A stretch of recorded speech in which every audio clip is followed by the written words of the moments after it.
So they win the most recent biggest game. Bunch to the left. Beck is looking that way. And still looking. Takes off running. Carson Beck with his legs. Puts Miami on top.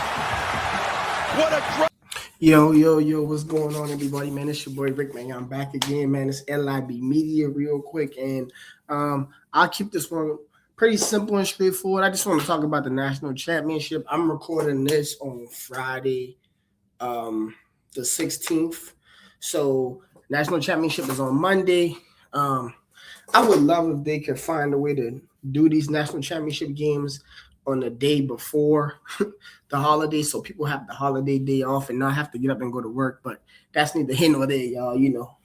Just a personal bias, because I know I'm not the only one, but most of us probably will want to stay up late and watch that game, and then got to get up for work in the morning. Either or. I'm just here to talk predictions real quick. I do want to talk about real quick that I saw that Dante Moore decided to go back to school. So it's really not all of the top quarterbacks who are coming out in this draft. Most of them are going back to school with the exception of Mendoza, and I don't think Ty Simpson declared yet. I think he might enter the draft. So I think that'll be interesting. That's going to rock up the draft, because normally out of the first 5 teams, at least 2 or 3 of them want to take a quarterback, but they're not in that situation. So I'm interested to see who people are going to take, and if this game is going to, affect anybody else, like the Mark Fletchers or the Elijah Surratts, as far as like their draft status and how they look. Ruben Bain is kind of solidified to be a top 5 player, so he'll probably go top 5. Probably regardless of how he played in this game. And Mendoza probably will just go 1 regardless of how he plays in this game. But either way, your boy here to just give his thoughts on the game. So I know I'm going to get a bunch of flack for this, because I got a whole bunch of homies that's University of Miami fans, man. So the U is a light school. The history speaks for itself. Of what the school was. So many iconic players came through the school. College football is better when the U is back in relevancy. You see everybody popping out, everybody popping their stuff, on the internet, all the way from the Michael Urbans to, like I said, some of my homeboys who you kind of forgot they been U fans, because ain't had nothing going on for so long. I also apologize about the lighting, man. I gotta start recording inside another room. Either way, I'm going to roll with Indiana. Indiana looks like a well-oiled machine.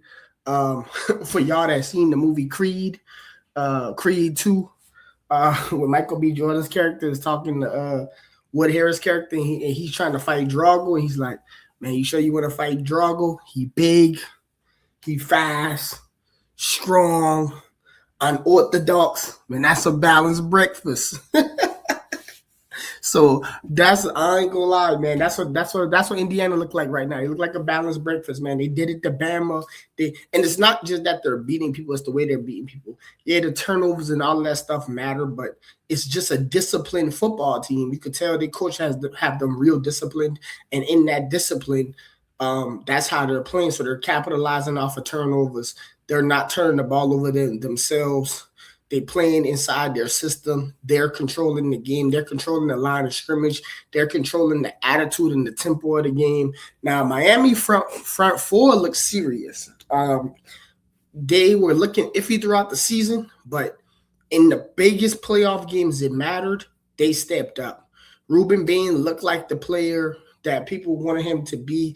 The other edge, I can't call his name right now, but they've been wreaking havoc, not only in the passing game, but in the running game too. They've been getting in the backfield, throwing off the line of scrimmage, and their defense has been playing off of that energy that that front 4 has been giving them.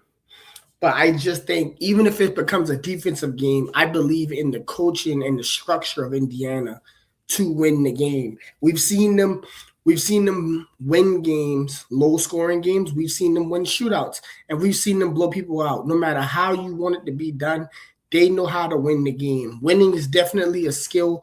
Being able to adapt on the fly, being able to adjust, and I just think it's too much. I think Fernando Mendoza is feeling himself. This reminds me of Cam at Auburn or Joe Burrow at LSU. One of them seasons where it's all just coming together. They got the right transfers at the right positions. People don't transfer in. He has great chemistry with his top two receivers with Cooper and Elijah Surratt, who's super underrated. But they're on that wavelength where they're just making it happen. And man, that front. I can't say I know a bunch about Oregon's offensive line because I haven't done that much research into them, but they made that Oregon front look fraudulent. I watched that game, man. They made that front look fraudulent. They got after it, whether it's from the nose, whether the nose was a 3 or a 4 technique, off the edges, running the stunts. The Oregon O-line just didn't know what to do. They finally scored some points late because you could tell Indiana took their foot off the gas a little bit. And then they kind of picked it back up and be like, yeah, let's go ahead and end this game. Like, let's not even let them get no hope. But I ain't going to lie to you, dog. Indiana looked like a balanced breakfast, man, a well-oiled machine. I ain't going to lie. So if I was to give a final prediction, I'm going to say like 31-14, truthfully. That's how I think the game will play out. And I think Miami has a lot to build off of. The problem seems to be, and I can't say it's a problem because we've seen other teams do it, right? Like a bunch of other teams are doing it, right? Including like Indiana and stuff like with the transfer plays. It seems like Miami has a new transfer quarterback every year. I don't know if they can build any continuity like that, but it's good to see them good in college football again. So I think they'll be around to stay. I think, they're going to get some good recruits. And then I think they're going to get some good people through the portal. Every top quarterback that's thinking about transferring, Miami is one of the teams that I'm hearing, Tom McShay and all them boys talking about. So I think this season ain't going to end the way they wanted to, but I think they'll come back and they'll be back in the natty soon. But like I said, that's my prediction. But I'm rolling with Indiana. I'm rolling with Mendoza. I'm impressed by the guy. I didn't think whether Dante Moore or anybody else came out that he had any reason to not go number one, because it's not just about your skill set when you're trying to draft a franchise quarterback, man. It's about his attitude, how he carries himself. When you see him in these games, he believes he's the best player. He believes he's the reason the team is going to win. And as long as you got that on your side, man, you'll be good. So there's that, man. Y'all let me know if there's anything y'all want me to talk about, man. Just trying to stay looped in with the sports world, but it's a lot going on, man. So y'all like, comment, subscribe, holler at your boy. Y'all have a blessed day. I'm out of here. Peace.